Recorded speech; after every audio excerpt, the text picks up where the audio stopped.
آج سب جانور اولیور سے کہانی سننے کے لیے آئے تھے۔ اولیور ایک اونچی شاخ پر بیٹھا تھا۔ اولیور نے اپنی کہانی شروع کی۔ دوستو، آج میں تمہیں ایک فاختہ اور چیونٹی کی کہانی سناؤں گا۔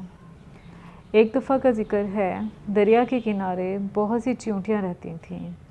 وہ اکثر دریا پر پانی پینے کے لیے جاتیں۔ ایک دن اسی طرح ایک چیونٹی دریا کنارے پہنچی۔ دریا سے اپنے لیے پھل دھوئے، پینے کے لیے پانی لیا۔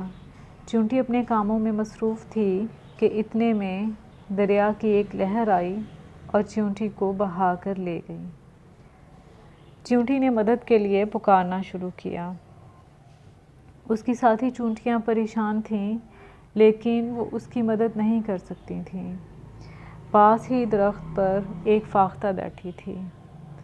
فاختہ نے جب چیونٹی کو ڈوبتے ہوئے دیکھا تو اس نے چیونٹی کو بچانے کے لیے ایک درخت سے پتا توڑ کر چیونٹی کے پاس پھینک دیا۔ چیونٹی فوراً اس پتے پر چڑھ گئی۔ اس طرح تیرتے ہوئے وہ کنارے تک پہنچ گئی۔ چیونٹی جب کنارے پر پہنچی تو اس نے فاختہ کا شکریہ ادا کیا اور کہا کہ اسے جب بھی موقع ملا وہ اس احسان کا بدلہ چکائے گی۔ دن اسی طرح گزرتے گئے۔ ایک دن ایک شکاری جنگل میں آیا۔ فاختہ ایک درخت پر بیٹھی تھی کہ شکاری کی نظر اس پہ پڑ گئی۔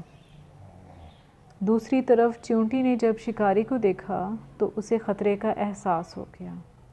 وہ فوراً فاختہ کو بچانے کے لیے شکاری کی طرف گئی۔ شکاری جب فاختہ کا نشانہ لینے لگا تو چیونٹی نے اس کے ہاتھ پر کاٹ لیا۔ فاختہ گولی کی آواز سن کر اڑ گئی اور شکاری کا نشانہ خطا ہو گیا۔ اس طرح چیونٹی نے فاختہ کی جان بچا لی۔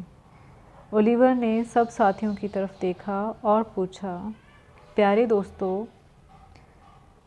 اس کہانی سے آپ نے کیا سبق سیکھا؟ ایک خرگوش اپنی جگہ سے اٹھا اور بولا، اس کہانی سے ہم نے سیکھا کہ اگر ہم کوئی نیکی کرتے ہیں تو ہمیں اس کا بدلہ ضرور ملے گا۔